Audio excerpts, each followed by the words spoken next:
Welcome, Jennifer, to the show. Hi, thanks for having me, Jeffrey.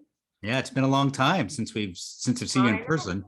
I know. Well, Canada's borders we're pretty shut down over here, so it's makes it difficult to travel. We're still allowed to travel, but getting back and forth is a little bit more complicated than we'd like. So I've been very careful and managing my travel very carefully. I had a my first inaugural client exclusive event down in New Orleans 2 weeks ago. We had a mutual client down there. I'll tell you about. Oh, nice. And yeah, three Canadians came down. So I know it's possible. Yeah, no, it is for sure possible. It's just the testing and whatnot. And, if you happen to get COVID while you're down in the US, then you're stuck there and you're there for 10 to 14 days until you test negative. So you got to be really committed to your travel right now. So let's jump right in. Tell the listeners your business and what its makeup is. Yeah, so we are Weedman. We also have a sub brand that we just started, Mosquito Hero. And we do primarily lawn care with clearly the addition of mosquito. We do about 5 million in our first year with Mosquito Hero. Our goal is to grow that segment and do it from a lot of our learnings that we've learned with the lawn care side. So we are both in the US and in Canada. We service about full program customers, about over 500,000 customers, residential customers. We do have some commercial, but that's not really, by and large, it's mainly residential. We have about 300 locations. Well, 334 Wait, you've lost licensed track? agreements. Yeah, well, it's because we count franchise agreements, and sometimes one office will have a couple of franchise agreements. So for us, we count franchise agreements. We have 334 of those between Canada and the US, which represents about 750 territories, and we define a territory by population, 150,000 in population. So very much in Canada, I would say essentially we're sold out. There may be a couple of markets still available. And in the US, we're still actively awarding franchises to folks. We've been very, very lucky. A lot of our current franchisees are looking at, they just keep growing and buying different brands. And with technology and whatnot, you're really able to do a lot remotely, which has been great, especially through the years with COVID. We had already started to implement that type of remote working workforce. And it really helped us when COVID hit to be able to really pivot and have a lot of people work from home, except for the technicians, of course. So how many clients do you have, I guess, people that have franchise agreements? We're about 180, I would say, between Canada and the US that I guess I work with, report to. Canada, I think the bulk of it is in the US. We've outgrown Canada, but just the size of the market, right? Yeah. And so what is that in millions? By the way, if I ask you a question, you don't have to answer, just say so. But what? Yeah, no. So we last year, I'm actually just working on the financials today.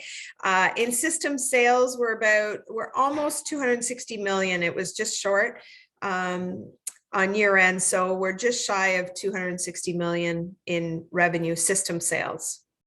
And so if I don't know if you want to answer, but so what does that mean for revenue for you guys? As the franchisor? Yes. Well, that's a tough one to answer, Jeffrey, just because of the fact that we have sub-franchisors. So you'd really have to understand our model, and you'd have to attach on, because we have in the US, we've done it through a sub-franchise model. So there's a revenue share there. So you'd have to essentially include all of their revenue in that, which would be hard to pinpoint right now. But I'm going to skip that question. Okay. Fair enough. So when Canada made it almost illegal to use fertilizer. I mean, you can correct here whatever I'm saying, but I know it, or ornamental fertilizer, whatever it's called. A, tell us what happened, and B, did that like dramatically change your model, or was that more of a bump in the road? No, it dramatically changed the model. It wasn't fertilizer that was banned. It was some of our more traditional products like weed control, insect control, disease control. Yeah. And it's not all across Canada, it's parts of Canada, but certainly in our more populated areas, it hit us hard.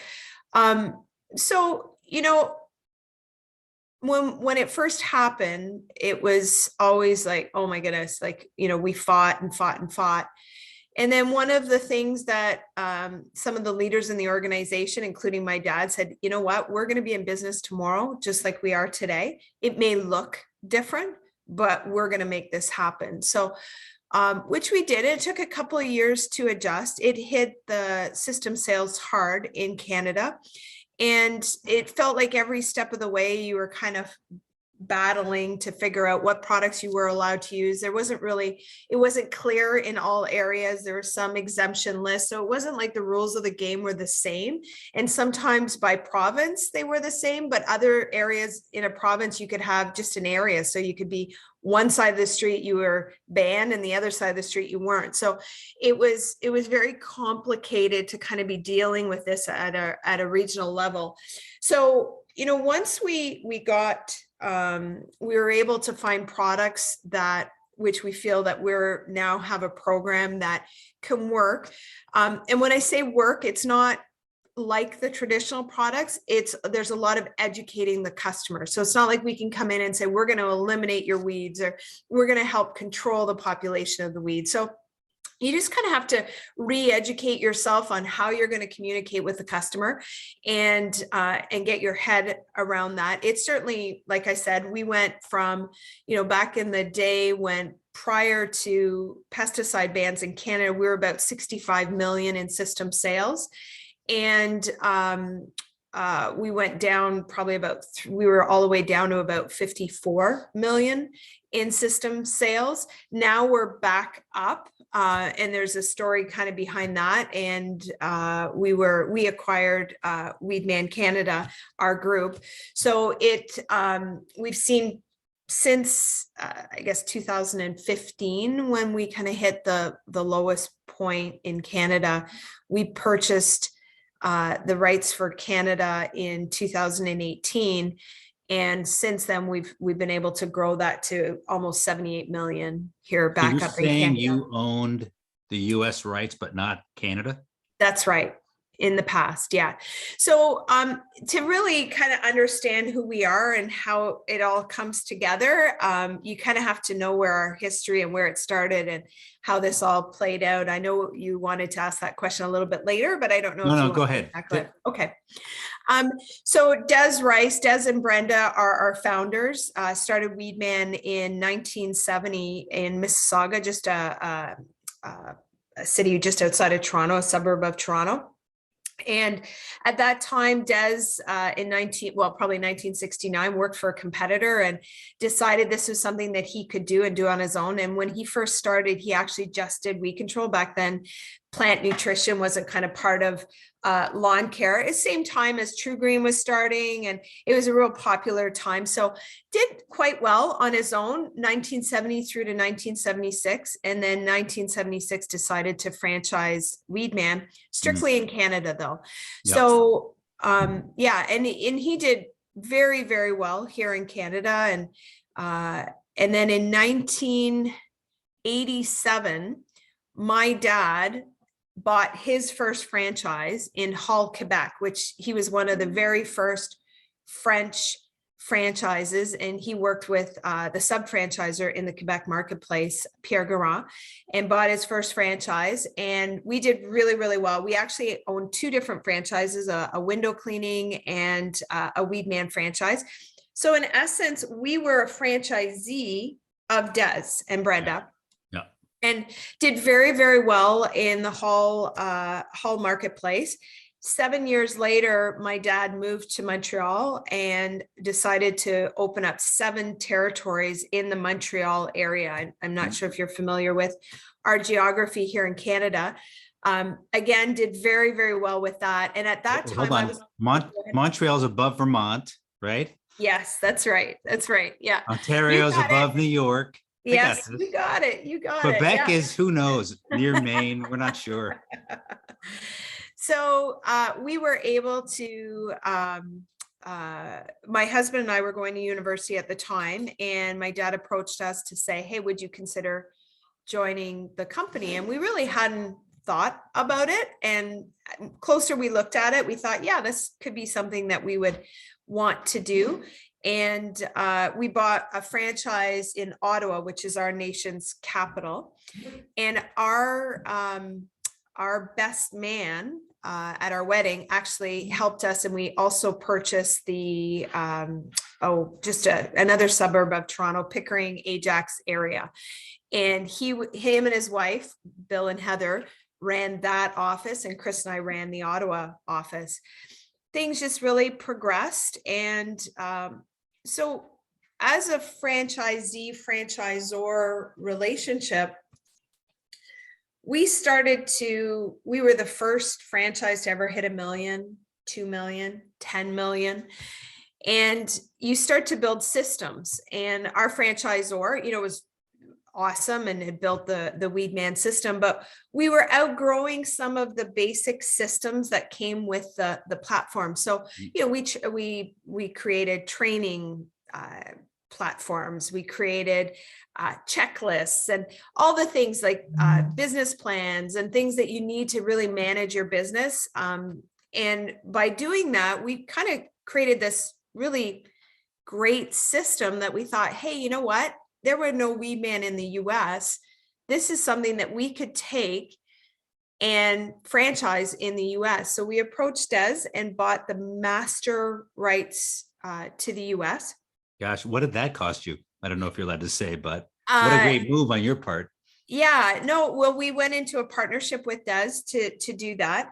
And it was mainly the payback was over time as we grew. So Des was very much with us to grow with us alongside. So as we sold franchises, we would then pay a royalty to Des and a continuing fee on that. So it wasn't like, this is the price tag, this was just going to be in continuum. Yeah. We knew that if we were going to be successful in the US, we needed to get Americans involved. So we subdivided the US into. Great. So Mr. Wonderful's from Canada. It sounds like he did not invent that whole royalty idea. No. So we got sub-franchisors involved, which are the Phil Fogartys of the world and the Steve Russells and Terry Kerr. So some of the names, past presidents of PLACA, are people that we targeted, and they joined us, and either they switched their brand over to us, like John Cundiff you're probably familiar with John, he was Sure. Past president. He switched his brand over, where some of the other subs had sold their existing lawn care business to True Green or Scott's. They were very much in the acquisition business back then. And so that was just 1999, and a lot of them were coming off their non-compete. So that's when we came into really wanting to push the envelope, created the sub-franchise model under us. And then we work directly with the subs, and they work with their franchisees in a large geographical area. The whole US is sub-franchise model? How about half of it? Half of it is via sub, and the other half is through us. So, we call them subs, but honestly, they've been our partners. We couldn't have done it without them. It's been a great partnership. So, we were doing great in the US. So in Canada, we're a franchisee of the Rices, but in the US, we are the master franchisor. And Des passed away years ago. Brenda was very much still running the franchise system with Mike Kernigan. Mike was there also when Des was running things. So it was a huge loss for the system when Des passed away, but Mike was always there, and Brenda was always part of the day-to-day. So it was difficult, but kind of an easy transition to just business as usual. So Brenda approached us in 2018 and said, hey, you know what? I'm almost 70. I'm thinking I want to retire. Would you guys consider buying out Weedman Canada, the whole thing? So yeah, and we said, yes, that would be fantastic. We had built a great team at Turf Holdings, and we felt that with, very little additional resources being added on, we could take on the brand here in Canada. So we've really not looked back since then, and have seen some really good growth through the years. So it's been good. Did you change their systems, or had they already adapted or adopted some of yours? So our corporate offices, where kind of the systems came from, were using very much a lot of the systems, but they had evolved with being in the US with some of the systems like business plans and sales analysis program, all these different things that we had tweaked while we were down working with some of the US guys. So when we brought them back to Canada, they were slightly different. And so we worked with all our corporate offices. And we tapped a few of the A players in Canada on the shoulder and said, hey, we'd love to show you these systems and have you adopt them. And they all did. They came and we trained them, and we honestly never looked back from there. Another key thing that we did when we took over the brand in Canada is Chris, my husband, myself, and Mike. Chris did mainly the heavy lifting. We went and we visited every franchise across Canada to say, okay, here are the systems. You may not want all of them, but let's figure out what you can use, and let us help you grow your top line, and in turn grow your bottom line.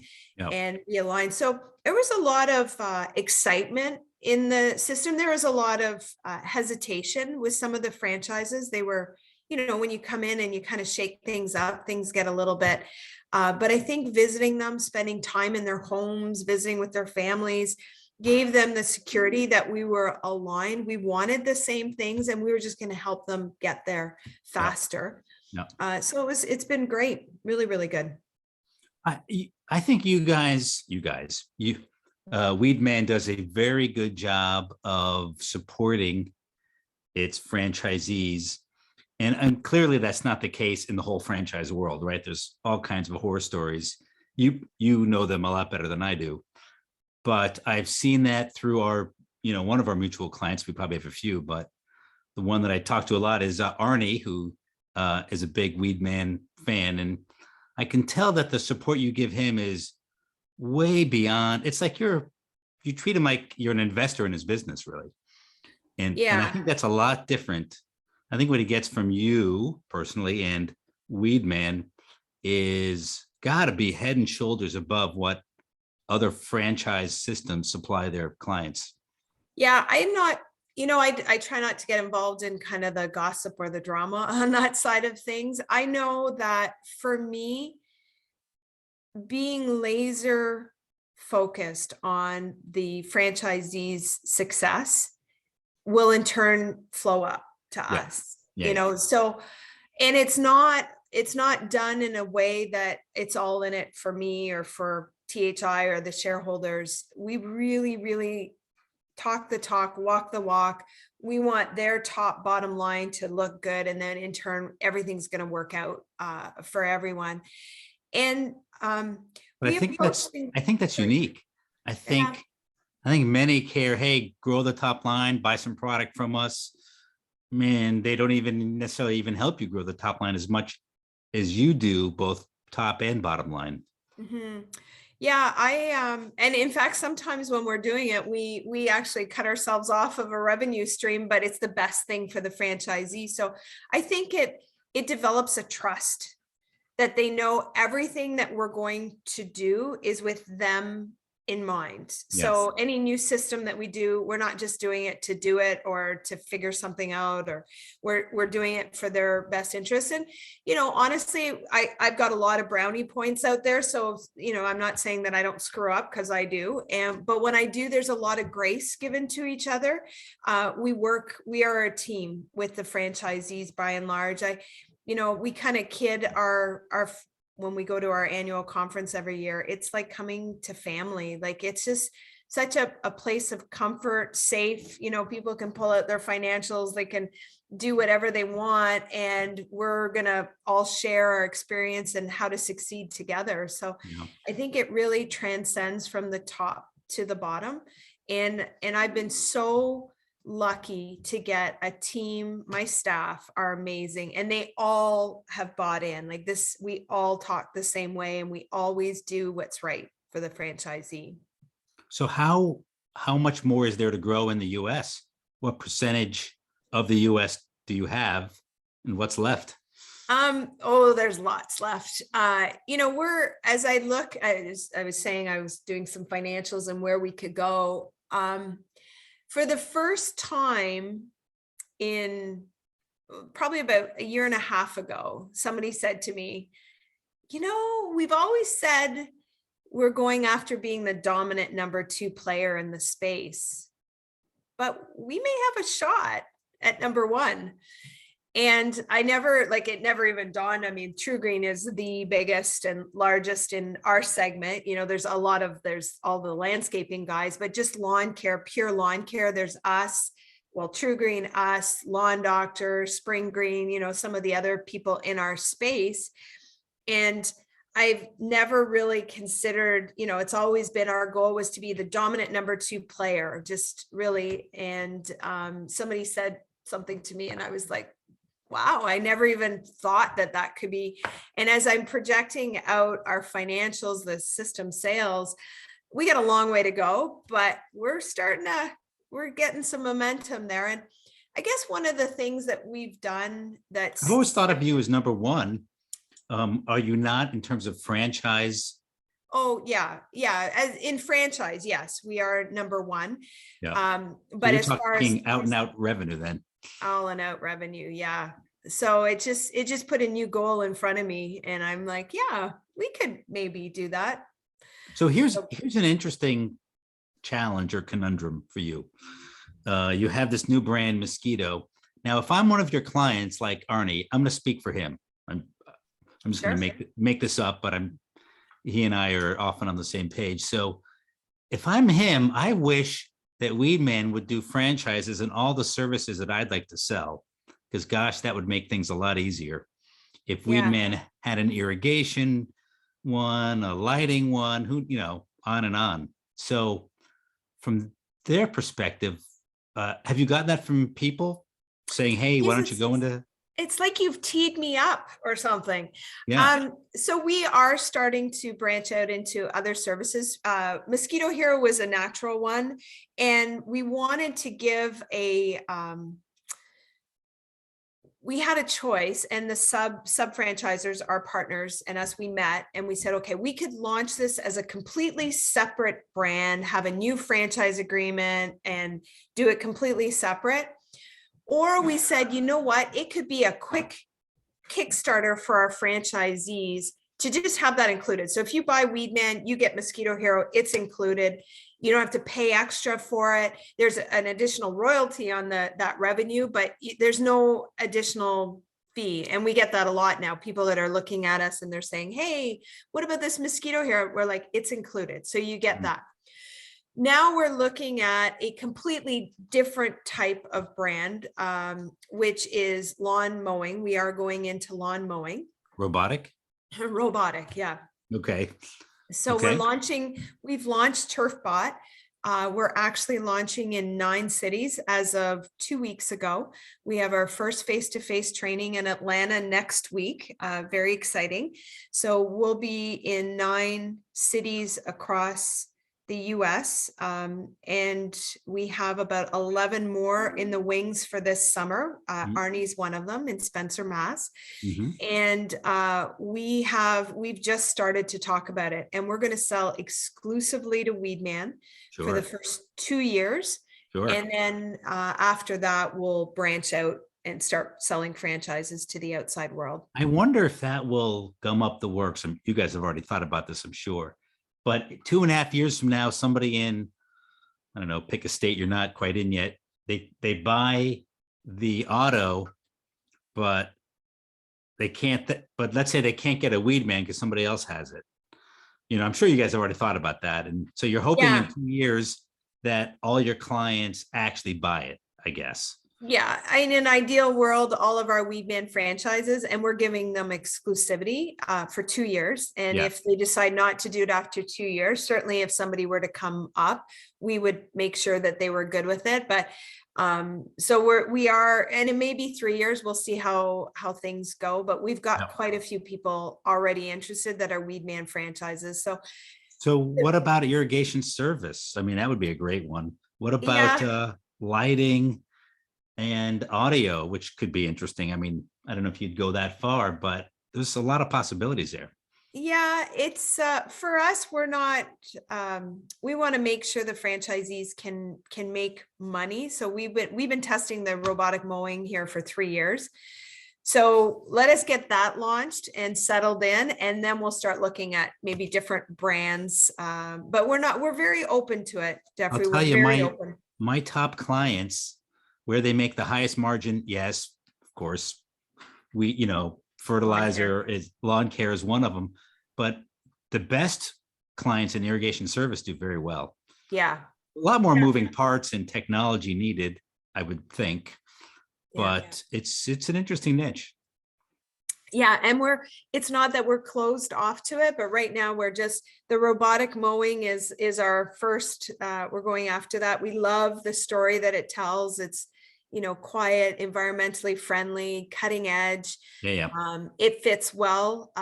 We feel that this space is, targeting the residential marketplace is something we know how to do. So that's Yeah. why we're going to stay in that residential kind of space. Well, it's interesting. If you want a green lawn, you want your contractor controlling the water, the mowing, and the fertilizer, right? Yeah. So maybe you see into the future. Yeah. So, yeah. Hey, about automatic mowers, I was talking to Todd Pugh. You know Todd, right? Yes. From he used to be what was it, mulch mule? No. The name seems familiar, but I'm drawing a blank on Yeah. where his So background is. he had the mulch blowing company, which he sold off. Yeah. It'll come to me. I think that was the name. At any event, so he's an inventor, right? He has all kinds of patents. He's a big guy when it comes to technology. He was saying he didn't think the technology has sorted itself out. Now, I think he's sort of in the minority. Most people are trying out some type of auto mower. What's your feeling on that?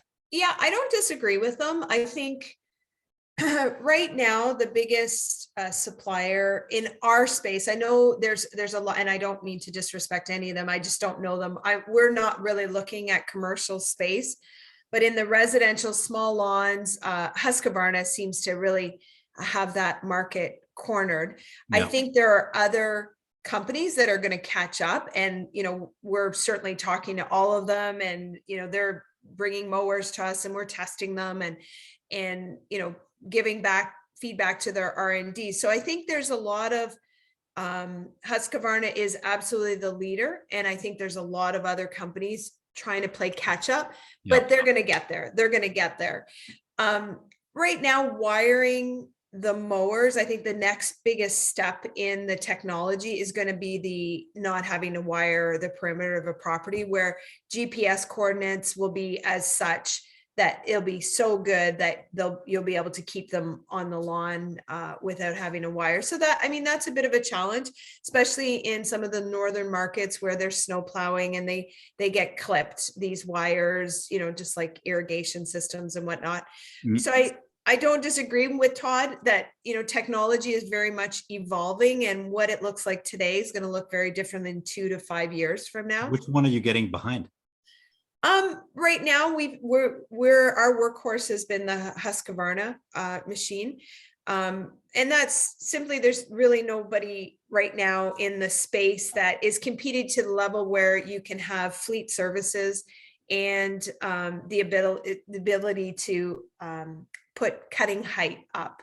So Husqvarna kind of has those two things cornered right now. But like I said, there's a few more coming out in the space, and a lot actually in this coming year that we've heard about. And from what I wasn't at GIE this year, which was my first year in a very, very long time, I haven't been at GIE, is that robotics were everywhere and it's not GIE anymore. Sorry, I know it is green Right. industry. Who I don't knows know what what it's it's called anymore. But yeah, so it's coming. And I think, the industry, I think we're segmented a little bit on how we're looking at this opportunity. I think some of the larger landscapers are looking at this as an opportunity to help them offset the need for employees. Sure. So it's more probably, I wouldn't say just a cost savings, but the actual ability to do the work and continue to be able to provide a good service to, the commercial client. Whereas we're certainly, I mean, that's a perk, not having to send somebody out to mow once a week. But we're really looking at this at a way to be a very strong revenue stream and really getting the most efficiencies out of the service to the homeowner. So we're still tweaking with that. That's why we only wanted to sell a few franchises to get us launched. We could have probably been in 20 or 30 markets. We want to get it right. Yeah. And then roll it out slowly to the rest of the franchise group. One of the big question marks for us was northern markets where you don't get as many mows billing months. But I think we've been able to figure that out. So that'll be it. We've only got a few that are starting off this year. We've been in Madison, Wisconsin for the last 3 years. And now we're starting to figure out what the program needs to look like, what type of services we're going to offer. And I think we're pretty dialed in now. It will be dramatically different, won't it? Depending on where in the country. Yeah, because the mower costs the same, whether you're in the north or in the south, but you can bill a lot longer in the south. So you're paying off more, that mower. and you can build more in the north, presumably. Presumably, depending on the areas. So we're learning that from market to market. And like I said, I think the other thing is we've aligned ourselves with a great financing company, and they've been really, really good at helping us defer some costs just to offset that startup period. So I'm excited about that.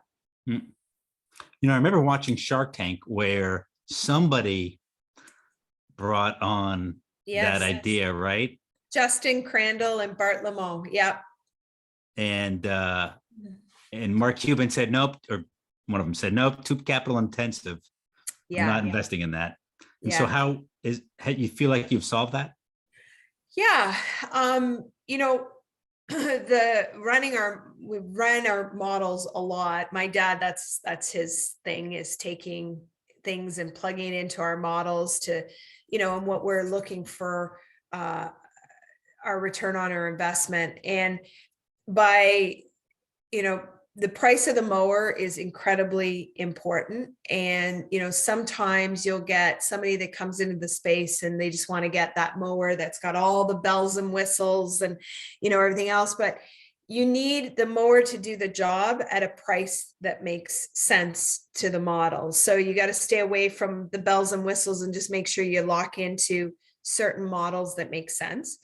And then from that, really create an efficient model in educating the customer on how things work. So you're not being called out to visit the robot all the time, and getting that sweet spot, what that looks like. So for us, really nailing down the program that we're going to offer, not getting lured into offering a whole bunch of different services, but really honing in and keeping the labor down in the model, Yeah.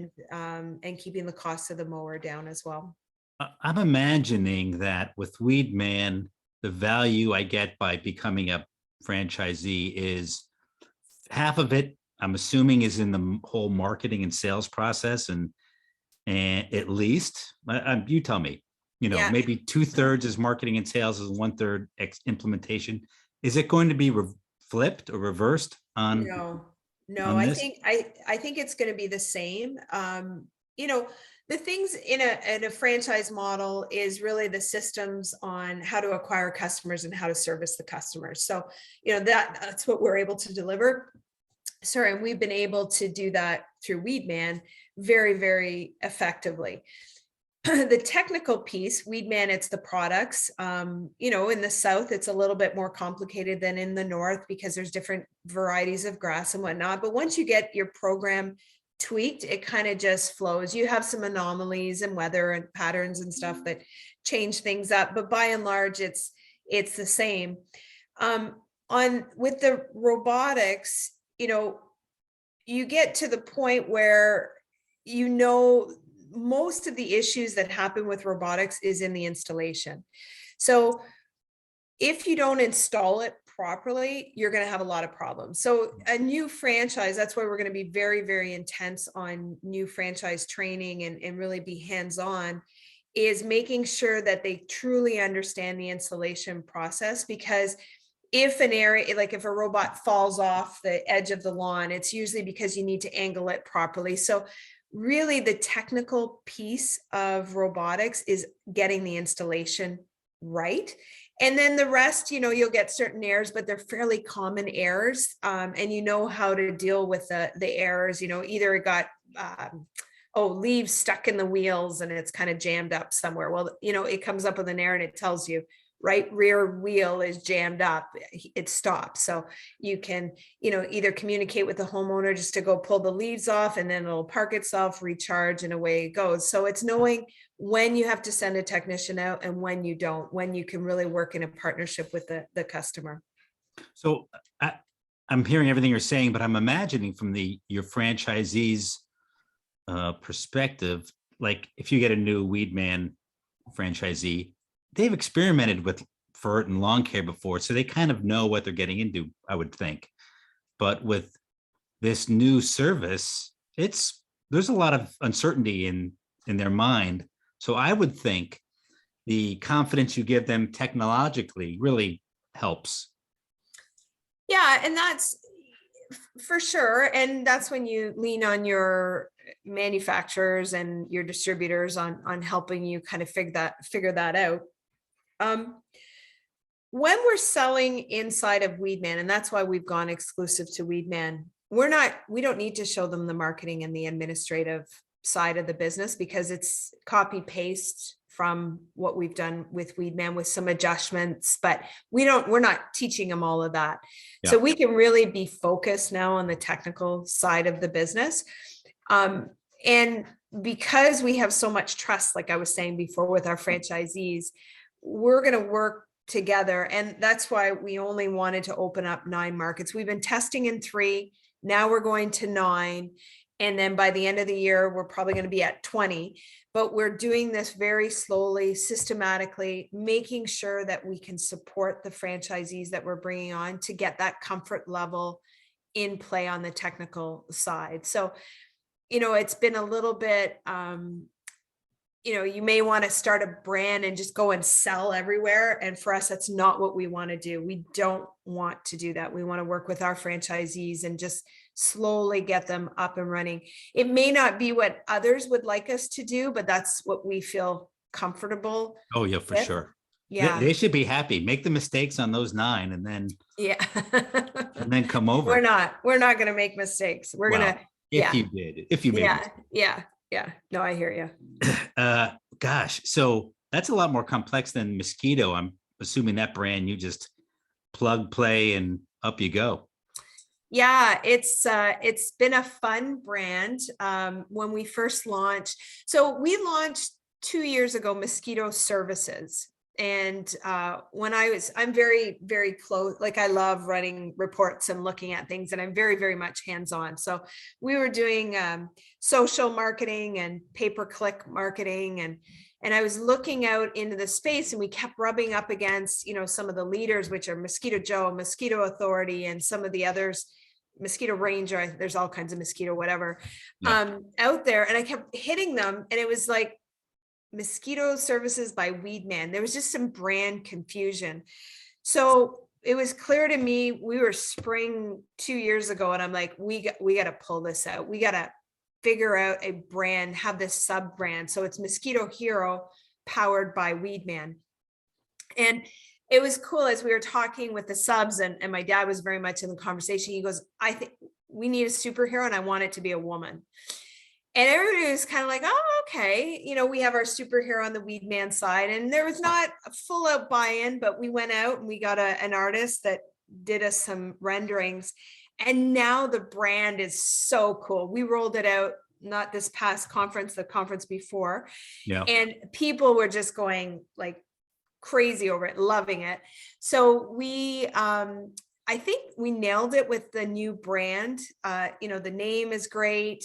The way the van, so we have van wraps, and it's a big woman superhero, and she's flicking a mosquito. And I just feel like we hit it. We really hit a home run with the branding and coming out. And now we're learning how to market it. We don't want to take away from our Weedman marketing efforts, but we want to complement this. And we don't want to just treat it as an add-on. We want to treat it as this sub brand that has its own customer list that is really going after it. So we are tweaking some of the processes, but you're going to hear good things about our Mosquito Hero brand. I assume it's different clients. Somebody who might buy lawn care is not necessarily somebody who wants mosquito, and vice versa. Yeah, there are some differences, but by and large, it is our Weedman customers buying the Mosquito Hero services. Do you take care of deer tick? No. Well, ticks, we take care of ticks. So I guess deer ticks we would. The ones with the transport Lyme disease? Yes. Yeah. So we do tick services, but tick services is under our Weedman. If we're spraying anything on the lawn, it's under the Weedman side of things. Whereas the Mosquito Hero is really perimeter pest, perimeter of the home, and then perimeter of the, the bushes and under the decks and whatnot. It's not on the lawn. Yeah. Okay. Very interesting. So lots going on, huh? Do you have you had to beef up your leadership team to handle existing brand, new brand, new adventure? Well, we're a company that typically likes to get the sales, and then we build the infrastructure. So we absolutely have added on to our team. We get a lot done with our folks. So we have added to the leadership. I kind of laugh because my dad and I, he's retired and kind of backing out, but then every so often there's a new project that comes on, he's back in and really engaged. So, our model with the sub franchisors, they are such a great group of people and so very helpful. So it's not just Turf Holdings that's head office, it's our subs are an extension, and we just help each other so much. So we've grown at Turf Holdings because of Canada, and we've added people, but a lot of what we do in the US comes through our sub franchise network, and they're amazing individuals. So everybody's very, very helpful, and we've got the systems in place that we can still continue to deliver the service we want to deliver to our franchise. And when that starts to slip, we'll just keep adding people then. Yeah, gotcha. Okay. Is that how you measure it? When the internal NPS score goes down? That's right. Yes. So far it's strong. Very interesting. Any predictions for the future besides automatic mowings? Yeah, let's hope robotic mowing is extremely huge, because it's an exciting thing going into new brand. It's scary. It's very scary. when you're, Mosquito Hero wasn't scary to open up. It was just kind of an extension, and you knew that, but this is a completely different service offering, brand new to me. I grew up in lawn care. My dad's been doing lawn care since I was 16 years old. So I've literally grown up in the industry, but we've never mowed lawns, and we've certainly never done robotics. Yeah. So that's a bit scary to me to do that. I think robotics are a way of the future, definitely electric, electric equipment with some of the bans that are going on, or some of the things that states are doing to make it very difficult to do business with gas powered. The way the labor market is going now, that may change, once hopefully it does. But a lot of more industries are going to robotic type solutions. So I think our industry, definitely robotics is here to stay. For us, smart technologies, anything you can do in your home with smart technologies seems to be a trend with homeowners. They like it when they can control things from their phone and be able to see what's going on. So I think if our industry, as we look at, irrigation was an example that you gave, I think you're going to have to go to smart irrigation and allow the customer to be involved in it, just like we do with the robotic mowing. They can see where their robot is on their phone app, just like we can see it from our office. So I feel like it's going to be an integration of things. So yeah, I see. Clearly I think robotics is the next thing. We're doing it. So I'm not if, it's when this becomes big. I wonder if you could do smart fertilizer, where you could go on an app and see how evenly it got spread on the lawn. Right? Yeah. Who knows what the future brings? So let's say 10 years from now, or let's say I start up a lawn, a Weedman and what's the name of the? Turfbot. And Turfbot at the same time. How will the revenue grow? Which has more potential for a franchisee? So I would probably say Weedman does, at the current state our model is at. I think if you talk to me in 2 to 3 years from now, that may look differently. It may. The thing with the mowing is you can bill more out in the customer, but there's a lot of upfront cost, right? So once you get the equipment paid off, the problem, one of the factors we don't know in our model, we use that the mowers will last about 6 years, or new technology may come into play and kind of start to replace. So we don't know where that is, where we've got 50 years of history in lawn care. So if you ask me today, I think Weedman, the lawn care segment, is more profitable and the upside is larger. Yeah. But that may change. We just don't have the background on that, and I would never want to lead somebody down the path thinking that it will be, but it might. We've been very, very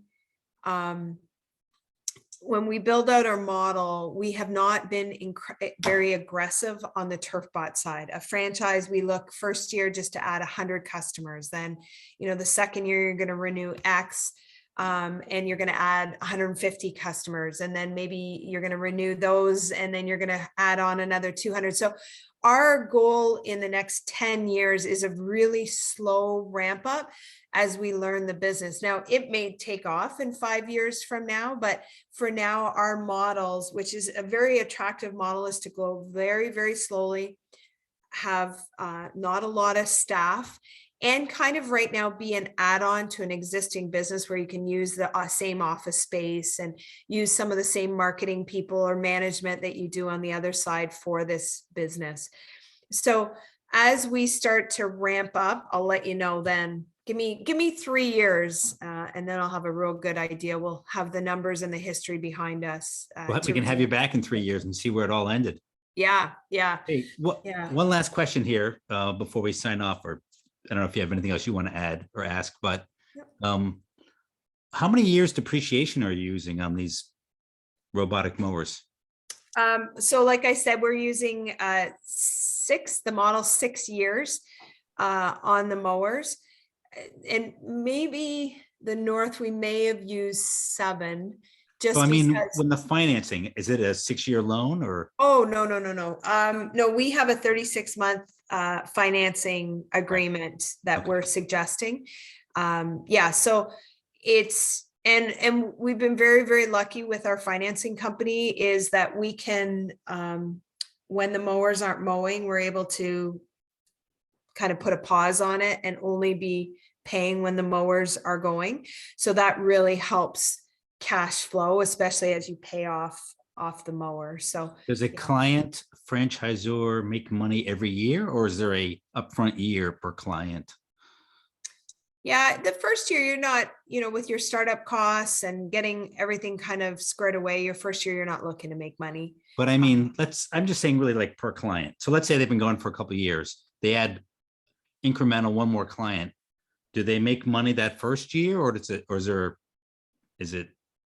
there upfront costs Well, the based on cost of the, the mower, but if you're financing it, then you're not, appreciating that right away.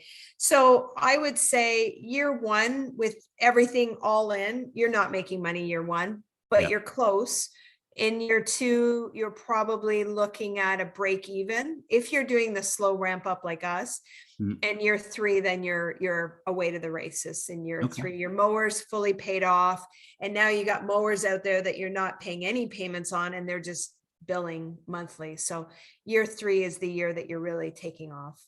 So year 1, you're a little upside down. Year 2, you're even. Year 3, you're above, but that all averages out to maybe it takes you 3 years, really, is what you're saying. Yeah, I would say even with the Weedman, we're in the same boat. It depends how fast you want to grow. If you come in with lots of money and you want to put 300 robots on every year, you're going to get there a lot quicker.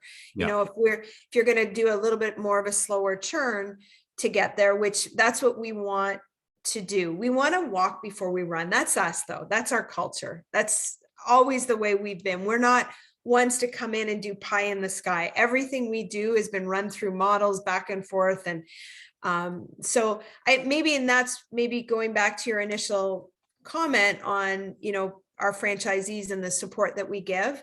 That's the level of detail that we want to get into. And we're not going to recommend something that we don't think that they can be successful in the long run, as long as they execute and they know that. That's the hard part, right? Building models is kind of the easy part, but we're really transparent with everything that we do. And, we had some northern markets. We said, let's wait. We want to test here before you jump in. Let's just see how it goes. And now that we're running the numbers with the north and we'll have a year under our belt, well, even 6 months under our belt, it'll be good. It'll be really good. Exciting times. Yeah. Yeah, we're really excited.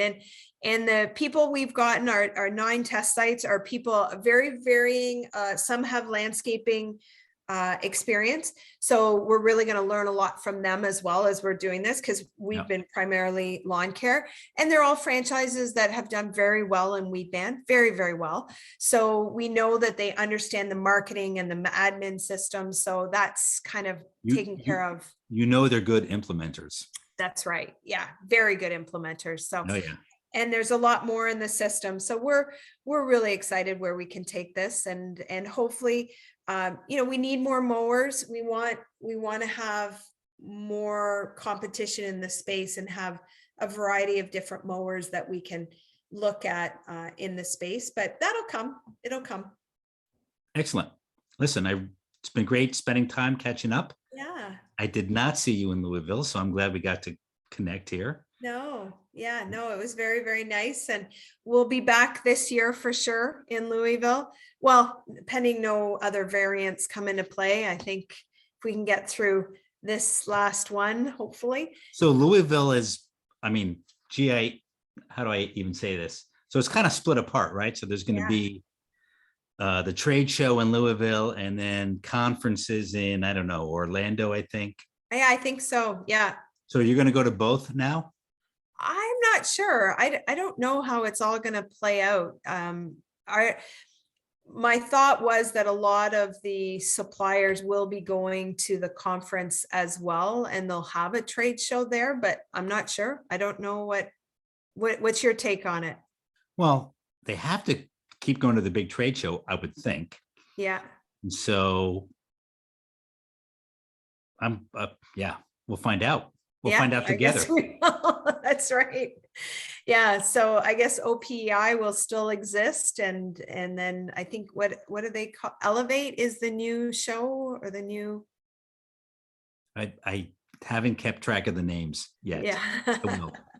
I Hey, think it is. listen, I appreciate your time. This has been great. Really, I'm sure the audience got a lot out of it. So thanks. And let's get you back on in a couple of years and see Yeah. how the story turns out. For sure. Thanks so much for your time today, Jeffrey. Have a great day. Thank you. Take care. Bye.